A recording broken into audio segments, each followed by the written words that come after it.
वक्त आप देख रहे हैं न्यूज इंडिया फर्स्ट और मैं आपके साथ आपका होस्ट दोस्त गुलजार अली लेकर के आ गया हूं जनपद हापुड़ के गढ़मुक्तेश्वर की तहसील में, जहां भारतीय किसान यूनियन संघर्ष राजनीतिक के कुछ कार्यकर्ता व पदाधिकारी यहां पर पहुंचे हैं। क्या मुख्य उनकी मांगे हैं, सभी चीजों को यहां जानने का प्रयास करेगी न्यूज इंडिया फर्स्ट की टीम। हमारे साथ जुड़ चुके हैं भारतीय किसान यूनियन संघर्ष राजनीतिक के जिला अध्यक्ष राजेंद्र प्रधान जी। इनसे थोड़ा हम जानने का प्रयास करेंगे आखिरकार इनकी क्या मुख्य मांगे हैं जिन्हें लेकर के आज धरना प्रदर्शन यहाँ पर तहसील में किया जा रहा है। न्यूज इंडिया फर्स्ट में सर बहुत बहुत आपका स्वागत है। बहुत बहुत धन्यवाद पत्रकार बंधु। मैं राजेंद्र प्रधान यहाँ का भारतीय किसान यूनियन संघर्ष राजनीतिक का हापुड़ का जिलाध्यक्ष हूँ। और सबसे पहले मैं आपका धन्यवाद करूँगा कि आप हम पीड़ित किसानों की आवाज़ को प्रमुखता से उठाने के लिए यहाँ पर आए।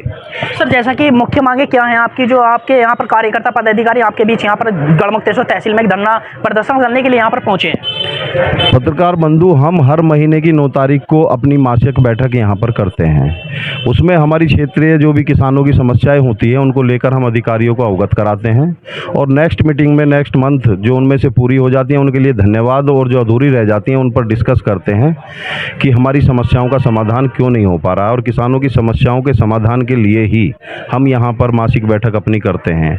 अभी हमारी जैसे समस्याएँ चल रही हैं, सभी को पता है कि यहाँ जनपद की दोनों शुगर मिलें किसानों का गन्ना भुगतान शासन के निर्देशानुसार नहीं कर रही हैं। शासन का निर्देश है कि 14 दिन के अंदर भुगतान हो जाना चाहिए, लेकिन सत्र बंद हो चुका है, 1 साल हो गया। कई सौ करोड़ रुपया किसानों का बकाया है। किसान भुखमरी के कगार पर है। कोई सी भी मिल किसानों का भुगतान नहीं कर रही है। सबसे प्रमुख मांग हमारी ये है। दूसरी, आवारा पशुओं का इतना आतंक क्षेत्र में है, उनकी कोई उचित समाधान नहीं किया जा रहा है, बार बार शिकायत करने के बावजूद भी, आवाज़ उठाने के बावजूद भी। तीसरे, यहाँ पर बिजली विभाग की सबसे बड़ी परेशानी हम लोगों को, किसान लोगों को ये है कि स्मार्ट मीटर लगाए जा रहे हैं और हमारा संगठन उसका पुरजोर विरोध करता है कि हम किसी भी कीमत पर स्मार्ट मीटर लगने नहीं देंगे। सर जैसे कि आपने बताया कि ग्रामीणों के बीच में जाकर के ग्राम पंचायत में स्मार्ट मीटर को लगाया जा रहा है, बताना चाहेंगे कि ग्रामीणों को आने वाले समय में जब स्मार्ट मीटर जनता जनार्दन के बीच लग जाएंगे तो उनसे क्या हानि होने वाली है? सबसे बड़ी हानि तो ये होने वाली है स्मार्ट मीटर लगने के बाद में, जैसे हमारा गन्ना भुगतान अभी तक नहीं मिल पा रहा, किसान को कोई मंथली इनकम नहीं होती। यदि हम अपना बिल जमा नहीं कर पाएंगे तो हमारा कनेक्शन कट जाएगा, क्योंकि कई बार किसान का भुगतान आया तो 2 महीने में, 3 महीने में, 6 महीने में भी वो अपना बिल जमा कर देता है।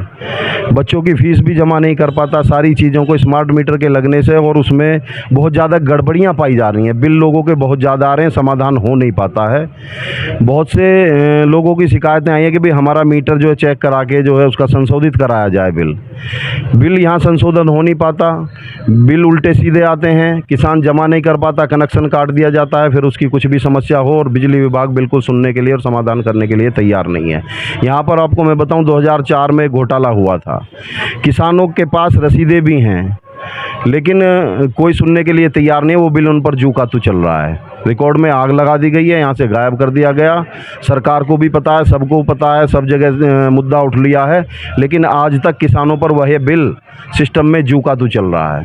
क्या इस चीज़ को लेकर के आपने अधिकारियों से वार्ता की? अधिकारियों से वार्ता की, डीएम साहब से भी हमारा वार्ता हुई। उन्होंने क्या आश्वासन दिया? उन्होंने आश्वासन दिया कि ये बिजली वाला मुद्दा मैं प्रायोरिटी पर लूँगा, लखनऊ जा रहा हूँ, जल्द ही समस्या का समाधान होगा। लेकिन कई महीने हो चुके, अभी तक कोई कार्रवाई नहीं हुई है।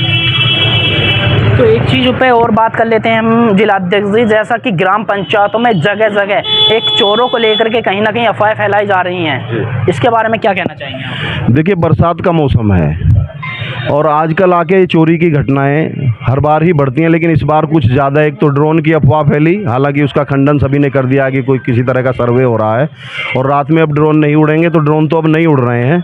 और जो ड्रोन लोग उड़ाते हैं, जिनका काम है, उनको भी प्रशासन ने सख्त हिदायत दे दी है कि उन पर कार्रवाई होगी यदि बिना परमिशन के ड्रोन उड़ाया गया। लेकिन जो एक माहौल बन गया है आतंक वाला कि भी आदमी आ रहे हैं, ये है वो है, वो अभी भी लगातार जारी है। चोरों का आतंक इस समय है और कहीं ना कहीं गांवों में युवा जाग कर पहरा दे रहे हैं, जिससे कि घटनाएं रुकी हुई हैं।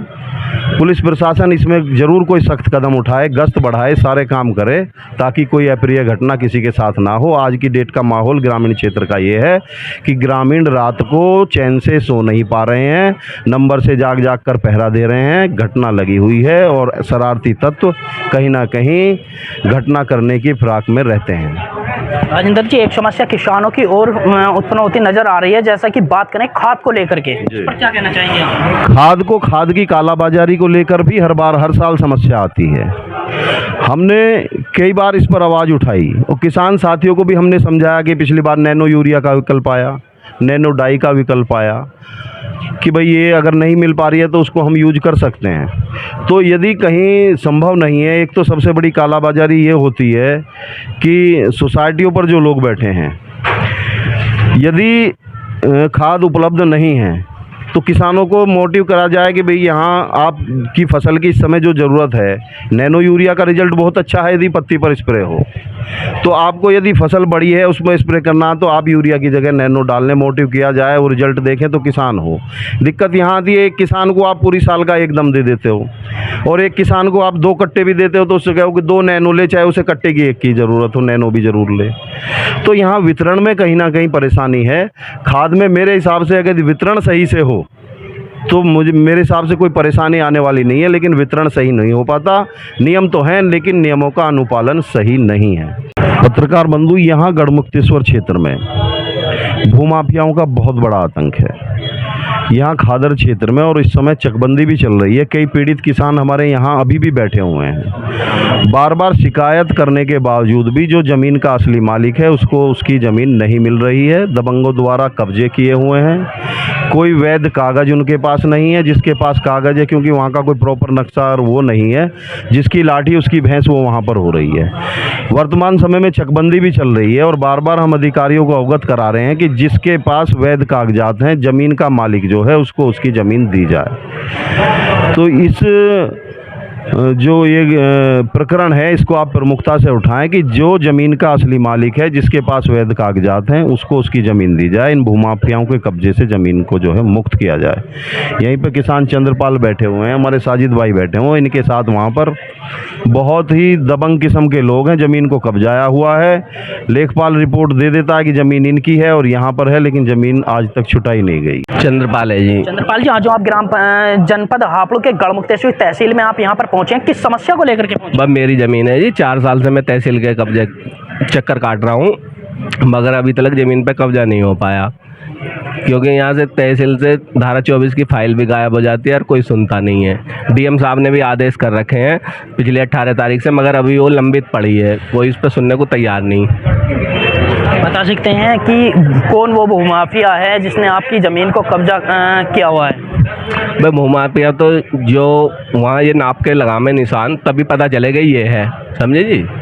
नापतोल अभी की नहीं गई? नहीं, जाते हैं वो लोग, पैसे ऐसे दे देते हैं और ये इधर उधर करके अपने ऐसी घुमा फिरा देते हैं।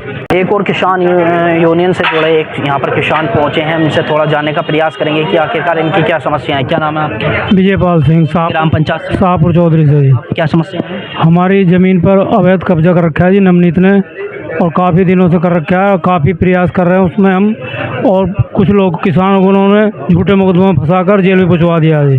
नवनीत जी कहाँ के रहने वाले हैं? गाजियाबाद के रहने वाले हैं। गाजियाबाद से आपकी यहाँ पर भूमि पर कब्जा किया हुआ है। तुमने अधिकारियों से, आला अधिकारियों से इस उसमें वार्ता की? हाँ जी, काफ़ी वार्ता हुई है, डीएम साहब से भी, एसडीएम साहब से भी, और के आसपास तो उन्होंने नपवाने के आदेश किए थे। वो एक बार नप गई, पर उसके बाद कोई हमारा कब्जा नहीं कराएगा अभी। जब ये कब्जा नहीं मिला? हाँ जी। तो आप हमारे न्यूज इंडिया फर्स्ट के चैनल के माध्यम से क्या कहना चाहेंगे? यही है कि हमारी भूमि कब्जा मुक्त हो और हमें जल्दी जल्दी कब्जा मिले। संघर्ष राजनीतिक के नितिन पंडित युवा प्रदेश अध्यक्ष जी से थोड़ा जानने का प्रयास करेंगे कि वो भी गढ़मुक्तेश्वर तहसील में यहाँ पर पहुँचे हैं, आखिरकार उनकी भी क्या समस्याएं, थोड़ा हम जानने का प्रयास करेंगे। बहुत बहुत धन्यवाद पत्रकार महोदय। मैं युवा प्रदेश अध्यक्ष नितेश पंडित।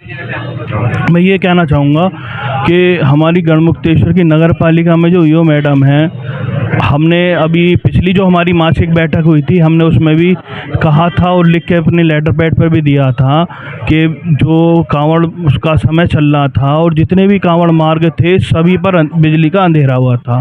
किसी भी लाइट पर खंभे पर लाइट नहीं लगी, अभी तक भी अंधेरा वहाँ पर पड़ा हुआ है। जबकि कांवरिये जितने भी कांवरिये आए हैं सब अंधेरे में आए हैं। जो नगर पालिका की ईओ हैं उनकी कोई व्यवस्था नहीं है।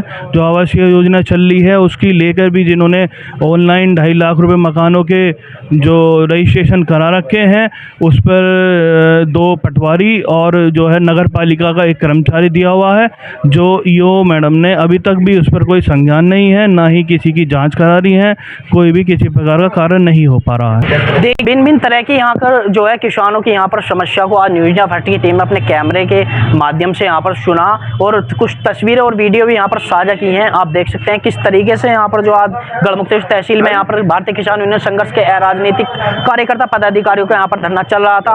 आखिरकार अब देखने वाली बात यह होगी कि अधिकारी इस बात को गंभीरता से लेते हैं या नहीं लेते हैं। बने रहिए हमारे न्यूज़ इंडिया फर्स्ट के साथ। गुलजार अली के साथ रवि ठाकुर की खास रिपोर्ट।